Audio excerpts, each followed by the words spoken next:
आज बिहार के लिए सबसे बड़ी दिन है। आज फैसला होंगे जो बिहार की सत्ते पर कौन बैठेंगे। तो बता दें आज जैसे कि बिहार में 14 नवंबर है, आज रिजल्ट आनी है। तो शुरुआती रुझान जो है आना शुरू हो गई। तमाम सारी चैनलों पर अलग अलग रुझान चल रहे। न्यूज़ 24 हो, आज तक चैनल हो, इन चैनलों पर जो है रुझान शुरू हो चुके हैं। और शुरुआती रुझान में जो है बीजेपी और जेडीयू की सरकार बनते हुए नजर आ रहे। सबसे ज्यादा जेडीयू जो है आगे चल रहे, उसके बाद बीजेपी, उसके बाद जो है आरजेडी, फिर कांग्रेस, यानी कि पूरी तरीका से इंडिया गठबंधन बिहार में हारता हुआ नजर आ रहे। और बीजेपी जो है भारी बहुमत से जो है इस बार जीतता हुआ नजर आ रहे बिहार में। हालांकि ये रुझान है, उतार चढ़ाव होते रहते ये शुरुआती रुझान में, लेकिन साफ तौर पर बीजेपी की सरकार बनते हुए नजर आ रहे बिहार में। 74 इस बार पूरा खेल पलट गया। जेडीयू 75 के साथ नंबर 1, अब बीजेपी दूसरे नंबर पर ही है 67, और आरजेडी चली गई 62 पर, तीसरे नंबर पर। अब एलजेपीआर, कांग्रेस ये चौथे नंबर के लिए लड़ाई कर रहे हैं। राजकिशोर, लैंडस्लाइड है अब तो इसमें, मेरे ख्याल से अब तो कोई शक नहीं होना चाहिए। 2 घंटे की काउंटिंग है, थोड़ा बहुत ऊपर नीचे होता भी है तो ऐसा लगता नहीं बहुत ज्यादा बदलेगा। ट्रेंड तो लगभग यही रहना है। और ये देखिए, एक चीज को लेकर तो जो लोग भी वहां पर फील्ड पे गए थे, चाहे राजीव हो, चाहे सुकेश हो, आप देख लीजिए, सभी लोग कह रहे थे कि वहां सरकार आती हुई दिख रही थी एनडीए की, इसमें कोई दो राय नहीं है। लेकिन अब यहाँ पर ये जो एक बात थी जो सुकेश ने कही कि आर्म ट्विस्ट करके वो कर दिया गया, तो आर्म ट्विस्ट करने की स्थिति में नीतीश नहीं थे। बीजेपी को पता था कि नीतीश को पीछे रखने में नुकसान होगा। मैंने आपसे कहा, अमित शाह, नहीं मैं वही कह रहा हूं, अमित शाह वहां पर जब बैठे, उनको जब पता चला, जब फीडबैक ले रहे थे लगातार वहां पर, तो मैं इसीलिए मैं आपसे कह रहा था ना कि एनडीए की सबसे बड़ी ताकत ये रही कि वहां पर एक दल ऐसा था जो न्यूक्लियस में था, जो सारी चीजों को कंट्रोल कर रहा था। और यहां पर स्थिति हो गई थी महागठबंधन के पास कि आगे नाथ ना पीछे पगा। कोई किसी को कंट्रोल करने वाला नहीं था, सब एक दूसरे से आगे निकल लेते। यानी एक बड़ा ताकतवर भाई जरूरी है गठबंधन में। नहीं, जरूरी है। और दूसरी बात यह है कि उसमें उसको ये इंश्योर करना था कि वाकई एनडीए के लिए अगर चुनाव लड़ रहे हैं तो हमें एक एक सीट जितानी। उनको इस बात से असर नहीं पड़ना था कि जेडीयू सबसे बड़ा दल हो रहा है कि नहीं हो रहा है, क्योंकि पिछली बार का नुकसान वो देख चुके थे कि अगर ये चीजें होती तो दिक्कत हो सकती है। तो इसलिए एनडीए इस बार इस बात को लेकर बड़ा मुतमईन था। इसलिए उन्होंने नीतीश को लगा कि नीतीश के लेकर कंफ्यूजन होता तो नुकसान होगा, तो उन्होंने उसके बाद उसको। अब राजीव, मुझे एक बात बताइए, याद करिए जरा, एनडीए छोड़ा नीतीश कुमार ने, नरेंद्र मोदी सांप्रदायिक हैं, गुजरात दंगों में उनका नाम था, इसलिए 2014 में चुनाव हार गए, लोकसभा का मुख्यमंत्री पद छोड़ दिया। 2015 में लालू यादव के साथ जीते, जबरदस्त बहुमत लेकर आ गए। उसके बाद फिर से एनडीए में चले गए, फिर महागठबंधन में चले गए, फिर एनडीए में आ गए। लोगों ने पलटू राम कहना शुरू कर दिया, बहुत सारे लोगों ने पॉलिटिकल ओबिचुरी लिख दी, नीतीश कुमार खत्म, क्रेडिबिलिटी खत्म। क्या ये जो दिख रहा है, जेडीयू सबसे बड़ी पार्टी 76, इसका पूरा का पूरा ये जो आंकड़ा, जहां पर कहा जा रहे थे जो इस बार जेडीयू के खाता जो है बिहार में नहीं खुलने वाले हैं, इस तरह से नीतीश कुमार ने अपना पाला बदल दिए, पालतू राम कहते हैं, जो इस बार उनको इसका कीमत जो है चुकाने पड़ेंगे, जनता उनको बता देंगे। जिस तरह से उन्होंने अपना पाला बदला, जिस तरह से उन्होंने जो बार बार वो ये पलटी मारते हैं, जिसके चलते नीतीश कुमार को भुगतना पड़ेगा इस बार बिहार चुनाव को लेकर। तो वहीं पर नीतीश कुमार जो है क्या तिगड़म अपनाई थी बिहार में, आपको याद होंगे। ठीक चुनाव के चंद दिन पहले जो है नीतीश कुमार बिहार की महिलाओं के खाते में 10-10 हज़ार रुपये डाल रहे थे।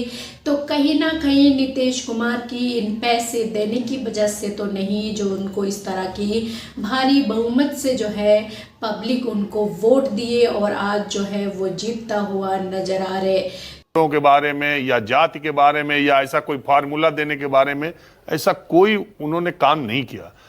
तीसरी जो सबसे इंपॉर्टेंट बात है, उनकी ईमानदारी की जो बात है वो है, देखिए एक इंटरेस्टिंग जो मैं सोचता हूँ, जो लोग कहते हैं पलटू राम और नीतीश कुमार, ऐसे मेरे सोचने में ऐसा लगता है कि 2009 में आडवाणी जी जब प्रधानमंत्री पद के उम्मीदवार थे और नीतीश जी उनको और अटल जी का बहुत सम्मान करते थे, दुनिया जानती है। इंडिया में अब कोई दूसरा नेता था नहीं। 5 साल तक सुशासन और गवर्नेंस के बाद उनकी ये इच्छा थी कि अगला जो लोकसभा, मुझे ऐसा लगता है कि उनकी इच्छा थी कि अगला लोकसभा चुनाव में इंडिया अगर उनको प्राइम मिनिस्टरियल कैंडिडेट घोषित करे तो शायद वो अच्छा करें और देश को भी एक गुड गवर्नेंस का दिखाएं। शायद इसलिए 2013 में उनको झटका लगा जब नरेंद्र मोदी को बीजेपी ने आगे कर दिया। उन्होंने सोचा अगर बिहार का सीएम ही रहना है तो आरजेडी क्या बुरा है, अगर तो वो मुझे लगता है कि इसलिए उन्होंने बदला। दोबारा जब वो बदला तो अब उन्होंने लगा कि अब नरेंद्र मोदी से लड़ना है तो क्यों ना इंडिया गठबंधन बनाया जाए, और मैं उसका एक विकल्प के तौर पर नरेंद्र मोदी के सामने अगर इस देश में कोई खड़ा हो सकता है तो नीतीश कुमार, शायद उनके अंदर ये इच्छा रही हो और उन्होंने एक इंडिया गठबंधन का प्रयोग किया, और प्रयोग जिस कदर सफल रहा, अगर नीतीश कुमार ने जैसा सोचा था वैसा ही हुआ होता तो आज नरेंद्र मोदी की सरकार नहीं होती, ये तय है। और अगर नरेंद्र मोदी की सरकार है तो वो भी नीतीश कुमार की वजह से है, ये भी तय है। तो आज का दिन केवल नीतीश कुमार की प्रशंसा का दिन है, जो मैं पिछले 10 दिन से लगातार कर रहा हूं, और मैं लगातार ये बात कह रहा था कि जेडीयू सबसे बड़ी पार्टी के तौर पर आएगी। हालांकि 99% लोग या मानते भी हैं या है भी कि ज्यादा सीटों पर आरजेडी लड़ी है, इसलिए उसे बड़ी पार्टी का तमगा मिल जाना चाहिए। 99% प्रोबेबिलिटी है। बस इतना ही छोड़ दिया राजीव ने कि ये नहीं कहा कि पलटू राम नीतीश कुमार नहीं है, पलटू राम दरअसल आरजेडी है और बीजेपी है। वो तो वही खड़े थे, वो कहां पलट गए? वो तो मुख्यमंत्री थे, पलट के तो ये लोग पलट के सीरियस नोट प्रशंसा में इनकी इतना ही छोड़ दिया राजीव ने, बस बाकी कही नहीं। ऑन द सीरियस नोट मानक एक चीज तो माननी पड़ेगी कि दरअसल नीतीश और भाजपा, बड़े ये मानना पड़ेगा कि नीतीश की प्रशंसा का दिन है तो ये प्रशंसा का दिन भाजपा का भी है कि उन्होंने इस चीज को स्वीकारा, समझा, माना। वो उनकी अपनी महत्वाकांक्षाओं के बावजूद उनको पता था कि जीतना आवश्यक है और जीतने के लिए उनको पता था कि नीतीश कुमार चाहिए। और तो बिहार में एक बार फिर से नीतीश कुमार की सरकार बनते हुए नजर आ रहे, जहां पर नीतीश कुमार की सरकार बनेंगे बिहार में, यानी कि एनडीए की सरकार बन जाएंगे, और ये ठिकरा जो है एक बार फिर से बीजेपी पर फोड़े जाएंगे, क्योंकि विपक्ष पार्टी के तमाम सारे नेता जो है बीजेपी पर आरोप लगाते, जैसे कि उनकी वोट चोरी को लेकर राहुल गांधी ने तीसरी बार प्रेस कॉन्फ्रेंस कर जो है इनकी वोट चोरी का सबूत दिखा दी देश भर की जनता के सामने। तो वहीं पर जो है ये भी कहा जा रहा है अगर बिहार में फिर से एनडीए की सरकार यानी कि नीतीश और बीजेपी की सरकार आ जाते तो फिर से जो है वोट चोरी होंगे। विपक्ष पार्टी की ये भी कहना है जब इस देश में चुनाव होते उसी वक्त जो है चुनाव के टाइम पर ऐसी ब्लास्ट होना, इस तरह की घटना निकल कर सामने आते। दिल्ली में ब्लास्ट होने को लेकर भी जो है सवाल खड़े हो रहे थे, जो कई चुनाव से जुड़ा हुआ तो नहीं है। क्या ध्यान भटकाना चाह रहे थे, बिहार की वोट चोरी करना चाहते थे, जिसके चलते ये तमाम सारी घटना जो है सरकार करा रहे ताकि पब्लिक की ध्यान भटक जाए, विपक्ष पार्टियों के नेताओं की ध्यान भटक जाए और वोट चोरी करने में आसान हो। तो अगर बाय चांस एनडीए की सरकार आ जाते तो इस पर भी विपक्ष पार्टी जो है बीजेपी पर ही हमला होंगे और चोरी के आरोप तो हर हाल में लगने हैं। ये चल रहा है मिथिलांचल एनडीए का गढ़। पिछली बार देखा गया था एनडीए 42 सीटों पर आगे चल रही है, पूरी तरीके से डोमिनेंस। 8 सीटों का फायदा महागठबंधन, 16 सीटों पर आगे चल रही है, 8 सीटों का नुकसान। सीमांचल क्या यहां पर लगातार अपनी सीट से पीछे चल रहे हैं, क्या कह रहे हैं? 39 सीटों पे चुनाव आयोग में जेडीयू आ गया, 36 पे बीजेपी। अभी चुनाव आयोग के भी आंकड़ों में जेडीयू सबसे बड़ा दल बन चुका है। वही राजीव, जैसे हम पहले चर्चा कर रहे थे राजीव के इलेक्शन कमीशन के आंकड़ों में भी एनडीए लैंडस्लाइड है। फिलहाल देखिए इलेक्शन कमीशन के आंकड़ों पर अगर आप ज्यादा यकीन करें, क्योंकि वो ऑफिशियल फिगर्स हैं, उसमें भी ऐसा लग रहा है 2/3 से ज्यादा सीटों पर एनडीए लगातार बढ़त बनाए हुए है। सुकेश कुछ कह रहे हैं, और जेडीयू सबसे बड़ी पार्टी बन रही है। जो जिस तरफ ट्रेंड है, मैं कह रहा हूं कि अगर वो कंसोलिडेट करता है, it's turning out to be victory for Nitish Kumar और एनडीए।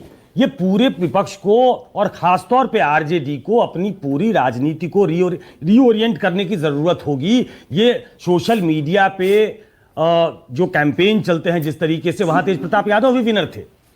मैं पहले दिन से कह रहा हूं कि उनकी स्थिति ठीक नहीं है, वो तीसरे नंबर पे जा सकते हैं, लेकिन कुछ लोग ये कह रहे थे कि वो चुनाव जीत सकते हैं। मैं ये नहीं कह रहा हूं कि चुनाव हारेंगे कि जीतेंगे, लेकिन पहले राउंड में 681 वोट का मिलना वो बड़ा वीक स्टार्ट है। वो टेक ऑफ ही बड़ा लेट से हुआ है, तो फिनिश पॉइंट तक पहुंचना थोड़ा मुश्किल होगा। मैं ये कह रहा हूं कि जिसके पास इतना बड़ा वोट बैंक हो टू स्टार्ट विथ, में बिहार से कई सारी खबरें और तस्वीरें निकालकर सामने आई मतदान के दौरान जो किस तरह से पर वोटिंग की ईवीएम मशीनें रखी गई, वहां की सीसीटीवी फुटेज जो है बंद थी, सीसीटीवी कैमरा बंद थे। ये आरोपी तेजस्वी यादव की तरफ से लगाए भी गए वोट चोरी को लेकर, यहाँ तक कि जो पवन सिंह की पत्नी ज्योति सिंह है उनका भी एक वीडियो कल बहुत ज़्यादा वायरल हो रहे थे। उनका कहना था जो रात के टाइम पे भर का ट्रक जा रहे, आखिरकार अगर ट्रक को जाना था या आना था तो रात के समय पर ही क्यों।